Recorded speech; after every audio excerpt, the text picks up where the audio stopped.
Okay. सबको जय मसीह। आइए हम प्रार्थना करते हैं इस क्लास को शुरू करने से पहले। सो धन्यवाद करते हैं प्रभु परमेश्वर, धन्यवाद पिता आज के इस दिन के लिए, इस समय के लिए। प्रभु जी हम आपके पास आते हैं प्रभु जी, आपसे अनुग्रह आपकी दया मांगते हैं। आपका आवाज म्यूट है भाई। ओके, धन्यवाद करते हैं प्रभु जी आज के इस दिन के लिए, इस समय के लिए। प्रभु जी आपने हमें ये दिन दिया है, उसके लिए हम धन्यवाद करते हैं। आपका अनुग्रह, आपका प्रेम, आपकी दया हमारे जीवन में हो प्रभु जी। हमारी प्रार्थना है पिता परमेश्वर, ब्लेस करो पिता परमेश्वर आज के इस क्लास के लिए पिता परमेश्वर। हाँ प्रभु जी, हम आपके वचनों को सीख सकें प्रभु जी, समझ सकें पिता। हमारी प्रार्थना है प्रभु जी, सहायता कीजिए पिता, अनुग्रह दीजिए पिता, ये हमारी प्रार्थना है। धन्यवाद करते हैं प्रभु जी, यीशु मसीह के नाम से हम प्रार्थना करते हैं, आमीन। ओके, आज जो ये क्लास है ABD है ना, इसका मतलब होता है अप्लाइड बाइबल डॉक्ट्रिन है ना। हमारे जीवन में हम क्या करते हैं, परमेश्वर के जो वचन के सिद्धांत हैं उनको लागू करना है ना। जो आज हम इस बारे में देखेंगे, परमेश्वर से हर सुबह मुलाकात करना है ना। आज जो है टॉपिक है परमेश्वर से हर सुबह मुलाकात होना, परमेश्वर के सामने अपने हृदय को तैयार करना और अपने हृदय की रक्षा करना। ये 3 पॉइंट को आज हम देखेंगे, ठीक है। पहला अगर हम देखते हैं तो हर सुबह परमेश्वर के साथ मुलाकात करना।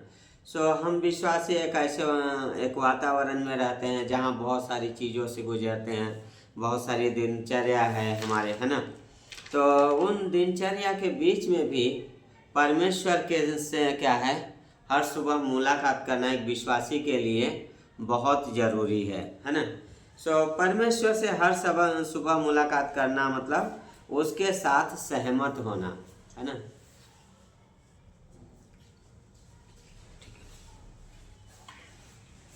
ठीक है, ओके। परमेश्वर के साथ हर सुबह मुलाकात करना मतलब उसके साथ सहमत होना है ना। परमेश्वर एक विश्वासी के लिए बहुत ज़रूरी है कि वो परमेश्वर के साथ सहमत हो, है ना। तो इस बारे में हम देखेंगे और पढ़ेंगे, है ना। आत्मिक जीवन के लिए उतना ही ज़रूरी है जितना श्वास, है ना। परमेश्वर के साथ समय बिताना, परमेश्वर के साथ सहमत होना एक विश्वासी के आत्मिक जीवन के लिए उतना ही ज़रूरी है जितना हमारे जीवन के लिए श्वास लेना है ना। बहुत से मसीही क्या है, सहमत नहीं होते हैं। वचन कहता है कि उनके जीवन के लिए क्या है, परमेश्वर के साथ सहमत नहीं होने का कारण है उनका प्राण जो है वो धूल में मिला है ना।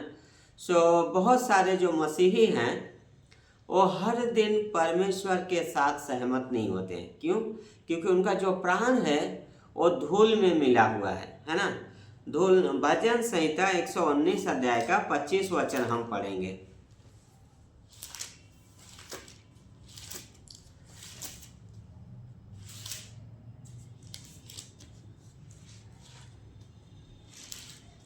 ओके, भजन संहिता 119 का 25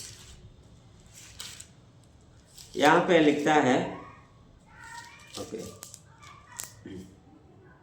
हाँ, मैं धूल में पड़ा हूँ तो अपने वचन के अनुसार मुझको जिला, है ना। यहाँ पे जो भजनकार है वो क्या बोला है, परमेश्वर मैं धूल में पड़ा हूँ तो अपने वचन के अनुसार मुझे जिला। बहुत सारे विश्वासी जो है उस हालत में होते हैं, धूल में पड़े होते हैं, है ना। उनका जो प्राण है वो धूल यानी संसार की चीज़ों में क्या है, लिपटा हुआ है, उसमें पड़े हुए हैं, है ना। मनुष्य का जो स्वभाव है कि परमेश्वर पर निर्भर हुए बिना अपनी दिनचर्या में जाता है। बहुत सारे लोग क्या करते हैं, मसीह लोग परमेश्वर पे निर्भर हुए बगैर वो क्या करते हैं, अपनी दिनचर्या में चले जाते हैं, है ना, बिना परमेश्वर पे निर्भर हुए। यशायाह 55:8 हम पढ़ेंगे।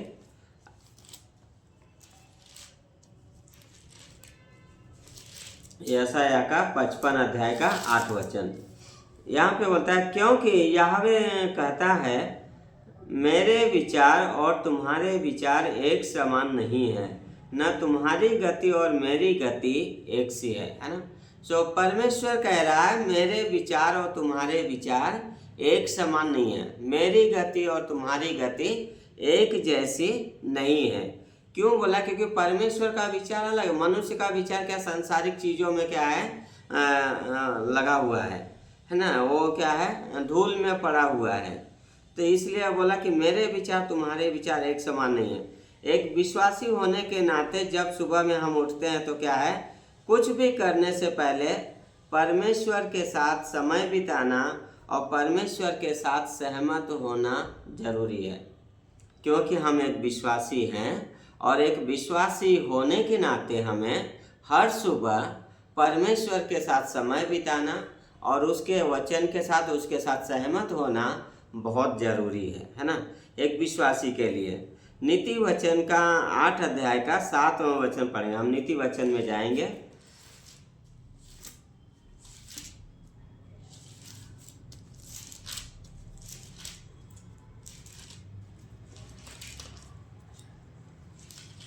ओके, सो हाँ, 8 अध्याय का 17 वचन बोलता है, जो मुझसे प्रेम रखते हैं उनसे मैं भी प्रेम रखती हूँ, और जो मुझको यत्न से तड़के उठकर खोजते हैं वे मुझे पाते हैं। सो वचन क्या बोला? जो मुझसे प्रेम रखते हैं मैं उनसे प्रेम रखती हूँ, जो तड़के उठकर मुझे क्या है ढूंढते हैं वो पाते हैं ना। सो जो भी व्यक्ति परमेश्वर की खोज करता है, जो भी उसकी बुद्धिमत्ता की खोज करता है वो पाता है। तो इसलिए विश्वासी होने के नाते परमेश्वर के साथ हर दिन समय बिताना जरूरी है, हर दिन ढूंढना जरूरी है। सो पहले चीज़ जो हो, अगर हम परमेश्वर के साथ समय बिताने लगेंगे तो पहले जो चीज़ होगा वो है कि परमेश्वर के लिए भावना, कि परमेश्वर कौन है। जो हमारी जो भावनाएं हैं परमेश्वर के लिए वो बदल जाएंगे कि परमेश्वर कौन है ना। परमेश्वर अपने बच्चों से प्रेम करता है और उनकी क्या है हर एक ज़रूरत को पूरा करता है ना। जैसे हम एक माता पिता होने के नाते अपने बच्चों की ज़रूरतों को पूरा करते हैं, सेम वे परमेश्वर भी अपने बच्चों से प्रेम करता है और परमेश्वर उनकी हर एक ज़रूरत को क्या करता है पूरा करता है ना। सो परमेश्वर ऐसा हमारी कोई ज़रूरत नहीं है जिसे परमेश्वर पूरा ना करता हो। जैसे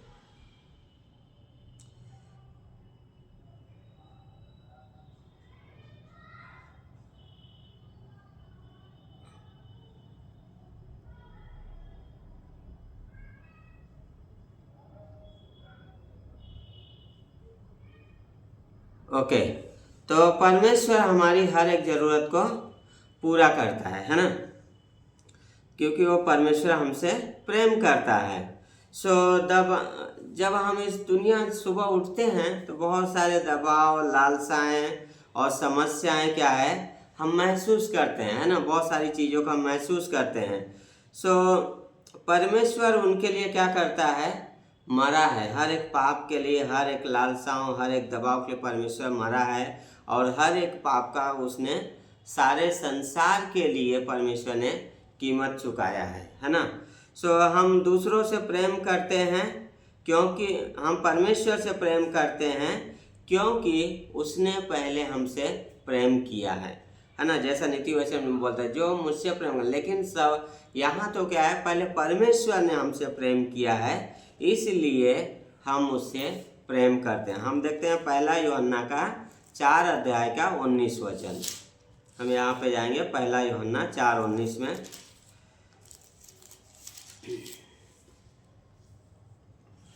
बोलता है हम इसलिए प्रेम करते हैं कि पहले उसने हमसे प्रेम किया है ना। यूहन्ना जब लिखा तो बोला हम इसलिए प्रेम करते हैं क्योंकि परमेश्वर ने पहले हमसे प्रेम किया है ना।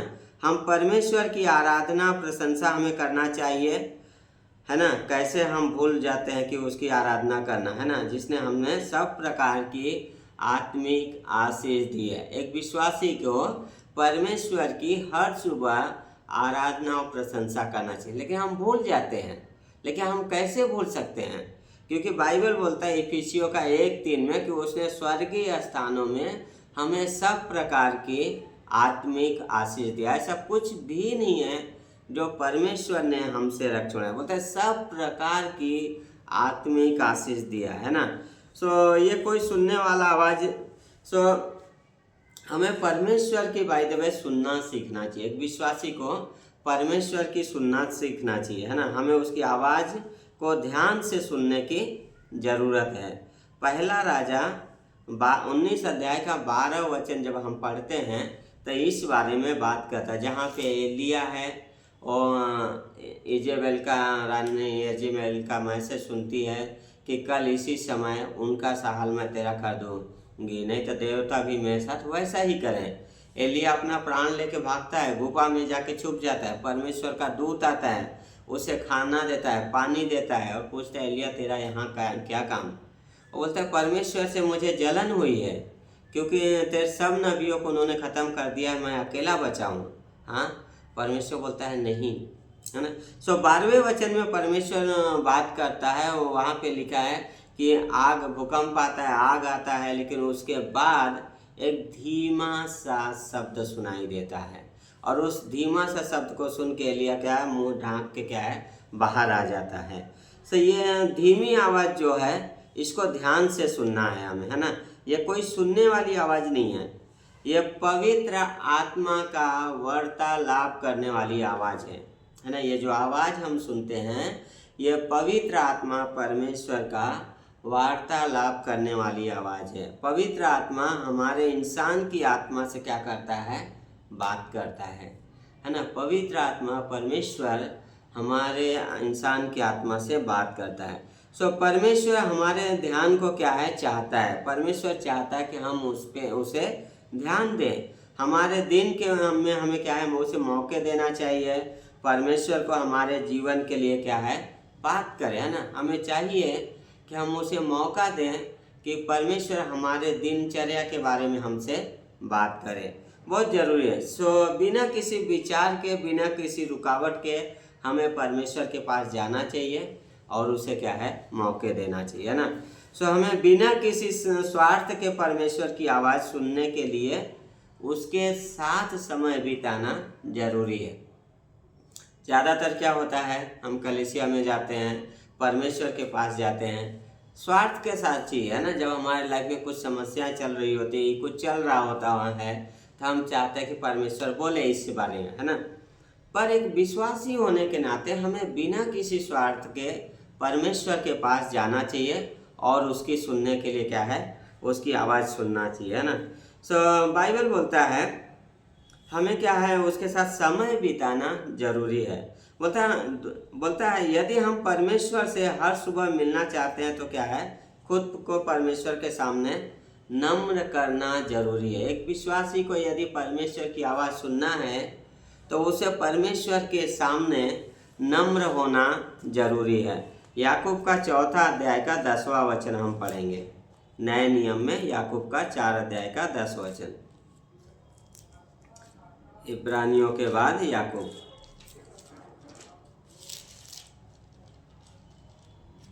ओके, याकूब 4:10। सो यहाँ पे लिखता है प्रभु के सामने दीन बनो तो वह तुम्हें शिरोमणि बनाएगा, ना। परमेश्वर घमंडियों का विरोध करता है। यहाँ पे लिखा है प्रभु के सामने दीन बनो तो तुम्हें शिरोमणि बनाएगा, ना। परमेश्वर की आवाज़ को सुनने के लिए जरूरी है कि हम क्या है, उसके सामने दीन बने। सो अपने दिनचर्या में लगने से पहले हम क्या है, परमेश्वर से हमें कहना चाहिए कि हम विश्वास करते हैं कि आप अपनी इच्छा हमें क्या है, प्रकट करेंगे। आप हमें बुद्धिमत्ता देंगे हमारे जीवन की हर एक चीज़ों को फेस करने के लिए, है ना। किसी भी डिटेल्स में जाने से पहले हमें परमेश्वर के पास जाके ये कहना चाहिए, ना। सो कौन सा भी विचार क्या है हमारे मन में दौड़े, परमेश्वर चाहता है कि हम उसके सामने शांत हों।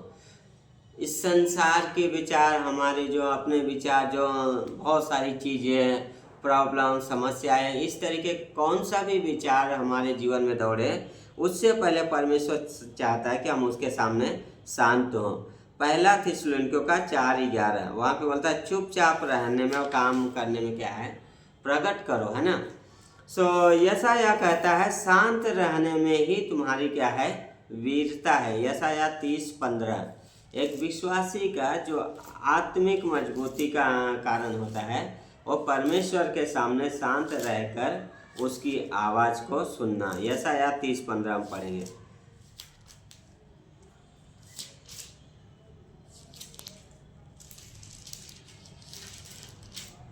ओके, यहाँ पे बोलता है 15 वचन, बोलता है प्रभु इजराइल का पवित्र यहोवा यूँ कहता है लौट आने और शांत रहने में तुम्हारा उद्धार है, शांत रहने और भरोसा रखने में तुम्हारी वीरता है, परंतु तुमने ऐसा नहीं किया, है ना। परमेश्वर बोला लौट आने, शांत रहने में तुम्हारा वीरता है ना। शांत रहो और भरोसा करो, उसमें क्या है, वीरता है ना। परमेश्वर की सामर्थ प्रकट होती है, परमेश्वर अपने विचार देता है, परमेश्वर अपनी बुद्धिमत्ता देता है। जब एक विश्वासी उसके सामने बैठता है, उससे सुनना चाहता है, उसकी खोज करता है और उसके साथ समय बिताता है। सो शांत के समय में क्या करता है, परमेश्वर हमसे बात करता है और वो हमारी अगुवाई करता है। याकूब का 1:5। सो परमेश्वर की बुद्धि देने के लिए, परमेश्वर जो है बुद्धि देने के लिए तैयार है, पर क्या हम ग्रहण करने के लिए तैयार हैं? हाँ, परमेश्वर जो है वो हमें बुद्धि देने के लिए तैयार है, पर एक विश्वासी क्या वो बुद्धि ग्रहण करने के लिए तैयार है, ये बहुत ज़रूरी है। सो ये कुछ चीज़ें परमेश्वर के सामने हमें लाना चाहिए। विश्वासी की जिम्मेदारी है कि जो चीज़ें हैं, कुछ चीज़ें क्या है, हमें परमेश्वर के सामने हम लेकर आएँ। सो हमें परमेश्वर के साथ सहमत होना होगा। परमेश्वर अपना क्या है, आनंद का मकसद क्या है बताएगा। जब हम परमेश्वर के साथ सहमत होंगे, परमेश्वर की सुनेंगे, तो परमेश्वर क्या करेगा, अपना अनंत का मकसद बताएगा कि इटर्निटी में क्या है ना। परमेश्वर थोड़े समय का नहीं, लेकिन वो क्या कहता है, हमें अपना अनंत का मकसद बताना चाहता है। कब? जब हम उसके साथ सहमत होते हैं, जब हम उसकी सुनने के लिए तैयार होते हैं, जब हम उससे चाहते हैं कि परमेश्वर आप हमें बुद्धिमत्ता दो, है ना। सो परमेश्वर क्या है, हमें परमेश्वर के साथ सहमत होना बहुत ज़रूरी है। और ये ज़रूरी है कि हम परमेश्वर की सही से समय दें, है ना। एक विश्वासी होने के नाते ये ज़रूरी है कि हम परमेश्वर को सही से समय दें, ताकि वो बात करे हमसे। और हर सुबह में, है ना, हर सुबह कुछ भी दिनचर्या चालू करने से पहले ज़रूरी है कि हम परमेश्वर को समय दें। सो बहुत से लोग अपना समय परमेश्वर से मुलाकात किए बिना ही शुरू कर देते हैं। ज़्यादातर जो विश्वासी होते हैं वो हर सुबह क्या है, परमेश्वर के साथ मुलाकात करने के बजाय, परमेश्वर से सुनने के बजाय क्या करते हैं, अपना कार्य, अपना दिनचर्या वो शुरू कर देते हैं। वे खुद की सुरक्षा और गलत हियाव में क्या करते हैं, जीते हैं, है ना। उनको लगता है ये सब ठीक है ना, खुद की सुरक्षा और गलत धारणा में जीते हैं।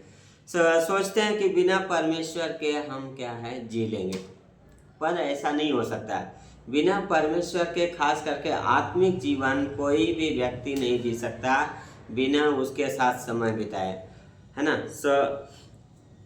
दाऊद कहता है परमेश्वर मेरा मन स्थिर है।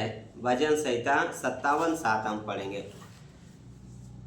कई बार लोगों का जो मन है वो गलत चीज़ों में, गलत जगहों में क्या है, स्थिर होता है।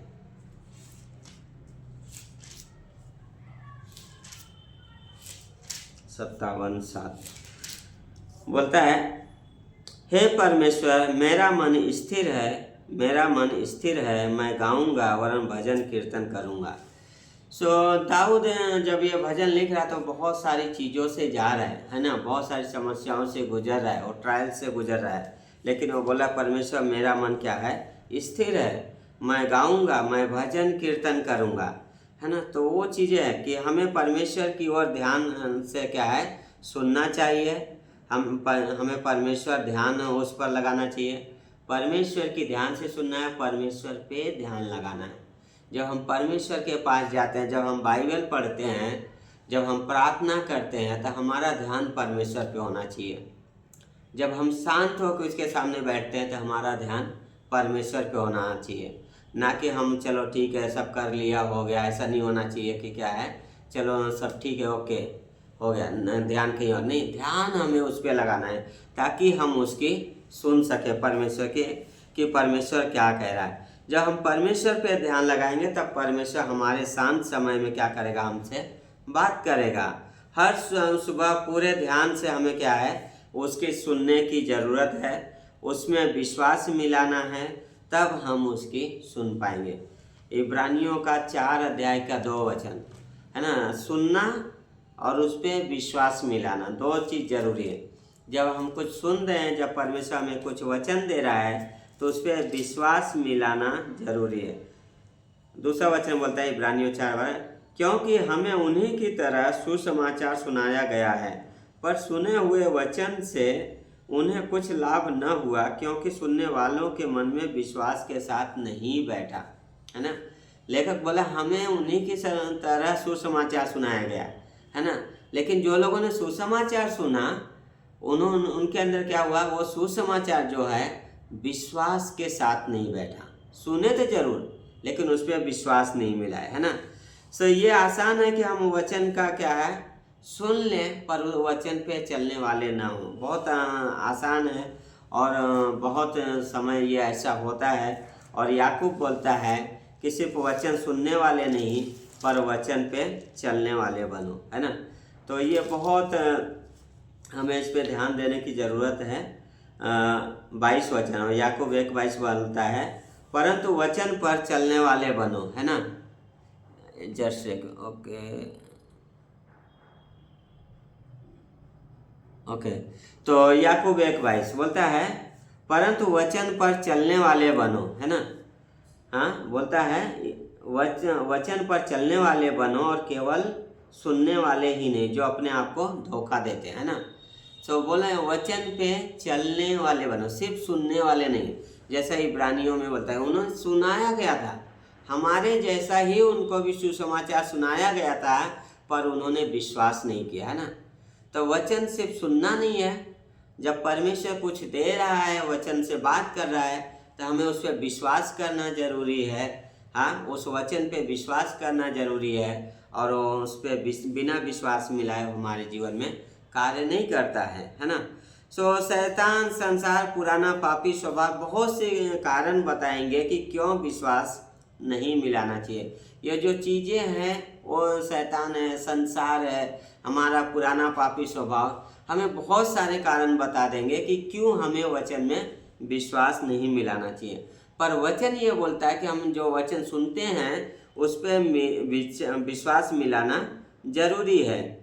ज़्यादा सोच विचार परमेश्वर के वचन का आज्ञा पालन विश्वासी के आत्मिक जरूरत बढ़ोतरी के लिए जरूरी है ना। जो वचन हम सुनते हैं उसका आज्ञा पालन से ही क्या है विश्वासी आत्मिक जीवन में बढ़ता है ना। एक विश्वासी को आत्मिक जीवन में बढ़ने के लिए वचन का आज्ञा पालन जरूरी है। इसलिए याकूब बोल रहा है कि सिर्फ वचन सुनने वाले ही नहीं पर वचन पे चलने वाले बनो, है ना। सो धर्मी जन विश्वास से जिएगा। गलातियों का 3:11 पढ़ेंगे।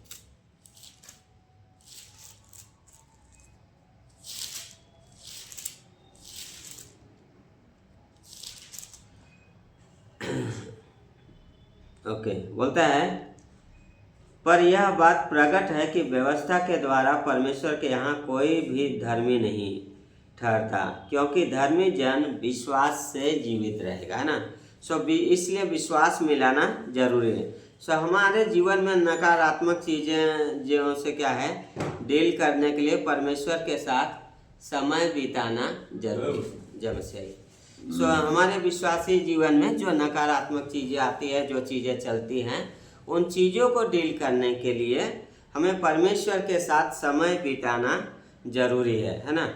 जब हम परमेश्वर से मिलते हैं तो पवित्र आत्मा से हम कह सकते हैं कि आप दिखाओ कि मेरे अंदर कोई पाप तो नहीं है, मेरे अंदर कोई घमंड तो नहीं है, मेरे अंदर कोई लालसा तो नहीं है, कोई कड़वाहट तो नहीं है। हम परमेश्वर से इन चीज़ों के लिए प्रार्थना कर सके, पवित्र आत्मा से बोले प्रभु आप दिखाओ, है ना, कि मेरे अंदर कुछ ऐसा चीज़ तो नहीं है जो रुकावट पैदा कर रहा है ना।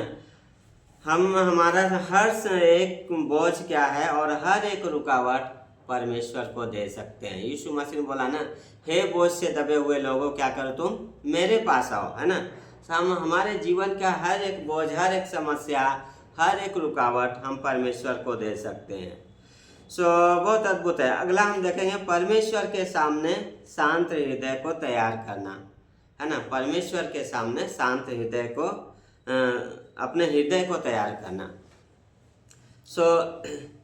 मसीह आश्वस्त हो सकता है कि उसने क्या है अपने हृदय दिन के लिए तैयार कर लिया। एक विश्वासी ये अपने मन में सोच सकता है कि उसका जो हृदय है वो आज के दिन के लिए तैयार है, क्योंकि परमेश्वर के वचन ने उसकी आत्मा को सुरक्षित किया है ना। बिना परमेश्वर के साथ शांत समय के अनंत के मूल्य को नहीं समझ सकते हैं। अगर एक व्यक्ति विश्वासी परमेश्वर के साथ एक शांत समय नहीं बिताता है तो जो अनंत काल का जो मूल्य है उस चीज़ को हम नहीं समझ पाएंगे, उसकी जो वैल्यू है उसे नहीं समझ पाएंगे।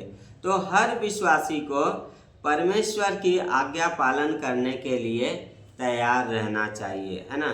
परिणाम स्वरूप वह लोग क्या है, वह लोगों का गुलाम नहीं है पर परमेश्वर को समर्पित है। जब एक विश्वासी आज्ञा पालन करता है, लोगों की सेवा करता है, तो इसका मतलब ये नहीं है कि वो लोगों का गुलाम है, कि वो इसलिए सेवा कर रहा है, वो इसलिए आज्ञा पालन कर रहा है क्योंकि वो परमेश्वर को समर्पित है ना। तो ये मीटिंग जो है 10 मिनट में कैंसिल हो जाएगा, तो आप लोग वापस जुड़िएगा, है ना। तो विश्वासी को क्या है, हाँ, तो जब एक व्यक्ति सेवा करता है तो इसका मतलब ये नहीं कि किसी का गुलाम है, इसका मतलब ये है कि वो परमेश्वर को समर्पित है ना। बिना परमेश्वर को समर्पित किए कोई भी व्यक्ति किसी की सेवा नहीं कर सकता है ना। जैसा पौलुस कहता है, उन्होंने पहले अपने आप को प्रभु को सौंपा। दूसरा कुरिन्थियों 8:5 पढ़ सकते हैं आप लोग, तो पढ़िए दूसरा कुरिन्थियों 8:5।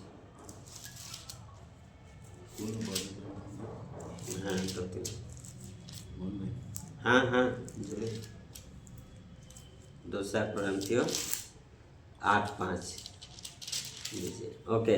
बोलता है और जैसी हमने आशा की थी वैसी ही नहीं, वरन उन्होंने प्रभु को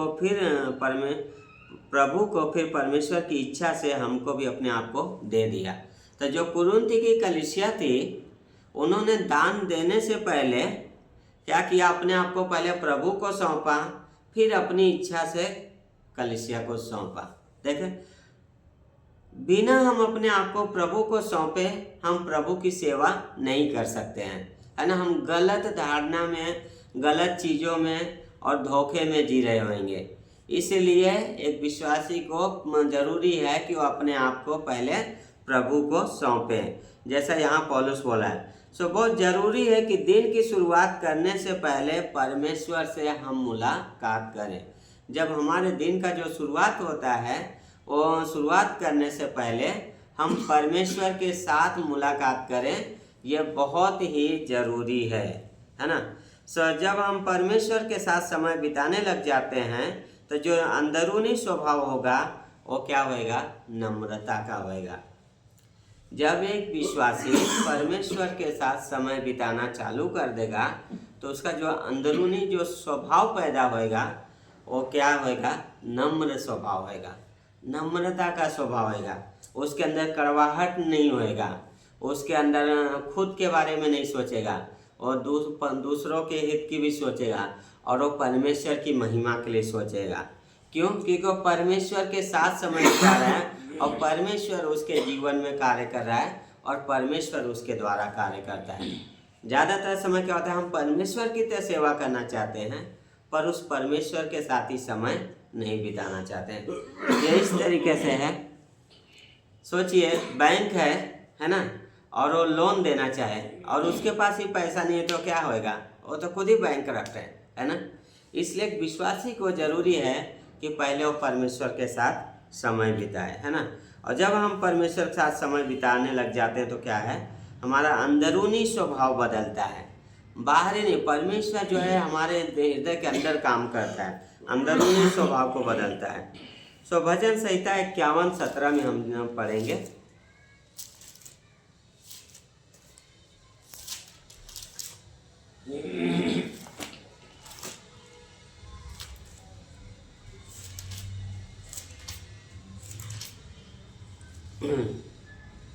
ओके, भजन संहिता 51:17 बोलता है, टूटा मन परमेश्वर के योग्य बलिदान है। हे परमेश्वर, तो टूटे और पिसे हुए मन को तुच्छ नहीं जानता। क्या बोला, जो टूटा हुआ मन है परमेश्वर के योग्य बलिदान है। जो टूटे हुए मन से आता है परमेश्वर के सामने, परमेश्वर उसे तुच्छ नहीं जानता, परमेश्वर उसे ग्रहण करता है ना। इसलिए एक विश्वासी को क्या है, परमेश्वर के सामने क्या है, परमेश्वर क्या करता है, उसे नम्र बनाता है। पुराने पापी स्वभाव को क्या है, क्रूस पर चढ़ाना हर सुबह जरूरी है। जो हमारे पास दो स्वभाव है, एक है कि हम पैदाइशी एक स्वभाव पाए थे अपने माता पिता से, और एक स्वभाव है जो हमें यीशु मसीह पे विश्वास करने के बाद मिला। तो जो पुराना स्वभाव है उसे क्या है, ओल्ड सिन नेचर कहता है, पुराना पापी स्वभाव जो हमारा बाय बर्थ हमें मिला था। तो उस पुराने पापी स्वभाव को क्रूस पर चढ़ाना बहुत ज़रूरी है। क्यों उसको क्रूस पर चढ़ाना ज़रूरी है, क्योंकि वो इस संसार से जुड़ा हुआ है, वो इस संसार की वस्तुओं से जुड़ा हुआ है ना। इसलिए वो उसको क्या है, क्रूस पर चढ़ाना जरूरी है। तो हर सुबह कोई भी समस्या को क्या है, सुलझाने से पहले क्या है, जो आ जाती है, हमें याद रखना है हमारे अंदर कोई योग्यता नहीं है। हम कुछ भी करने जाते हैं, हमें एक चीज़ याद रखना है कि हमारे अंदर कुछ भी योग्यता नहीं है। यशायाह का 1:5 हम पढ़ेंगे।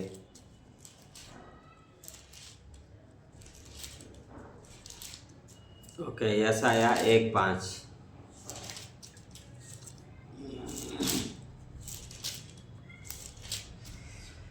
बोलता है, तुम बलवा कर करके क्यों अधिक मार खाना चाहते हो, तुम्हारा सिर घावों से भर गया और तुम्हारा हृदय दुख से भरा है ना। परमेश्वर का वचन बोला, तुम्हारा जो सिर है वो घावों से भरा है, तुम्हारा हृदय क्या है, दुख से भरा है।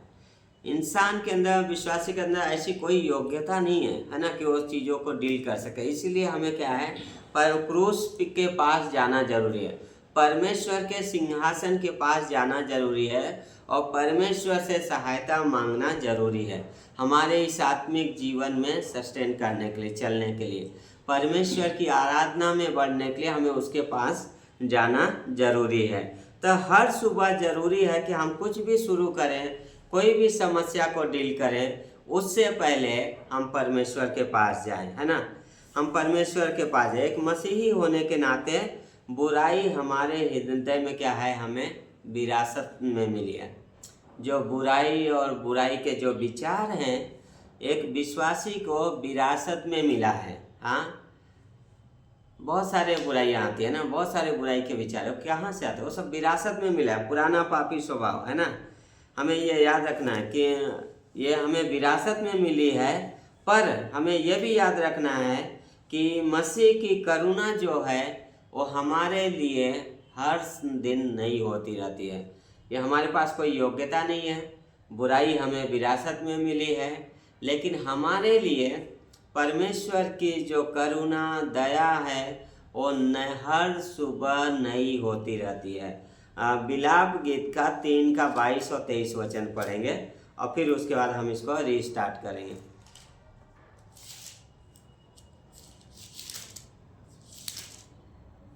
ओके, 22 और 23 बोलता है, हम मिट नहीं गए, यह याहवे की महाकरुणा का फल है, क्योंकि उसकी दया अमर है, प्रति भोर वह नई होती रहती है, तेरी सच्चाई महान है ना। यहाँ पे यिर्मयाह नबी लिख रहा है और क्या बोला है, हम मिट नहीं गए, ये परमेश्वर की महाकरुणा का फल है। हाँ, ये तेरी दया जो है अमर है और प्रति भोर नई होती रहती है और तेरी सच्चाई महान है ना।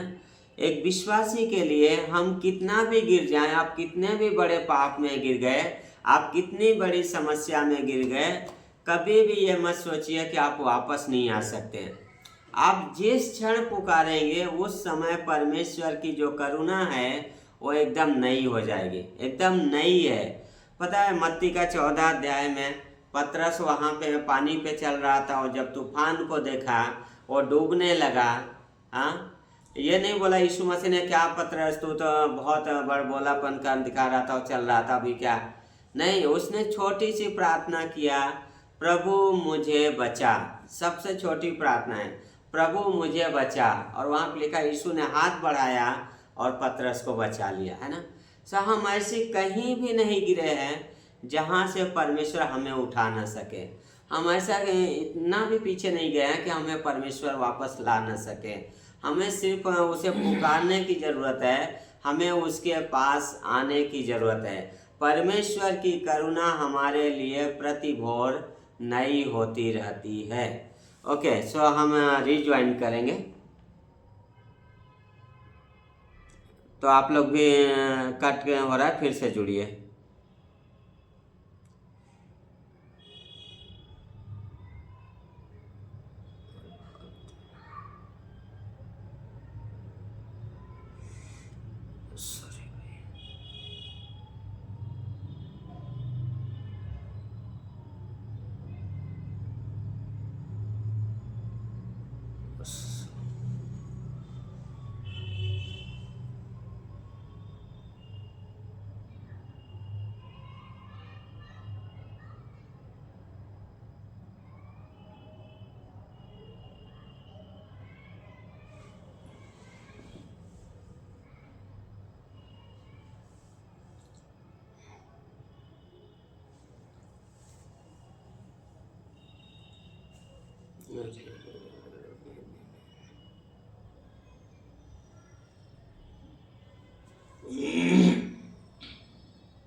क्या हो रहा है?